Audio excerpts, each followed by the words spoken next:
আসসালামু আলাইকুম গাইস। এটা হয়তো বা আপনারা অনেকেই চিনেন না বা জানেন না। এটা হচ্ছে চাইনিজ বার্ড নেক্স। এটা সবাই খেতে পারে, হালাল।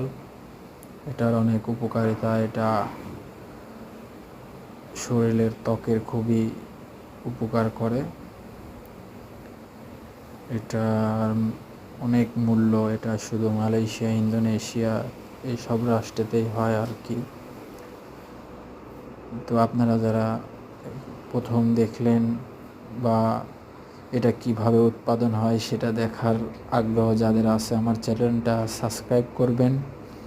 আমি নতুন ইউজার, সবাই পাশে থাকা বেলটি বাজিয়ে দেবেন। আশা করি নতুন নতুন ভিডিও ইনশাল্লাহ দিতে পারবো। সবাই সঙ্গেই থাকুন।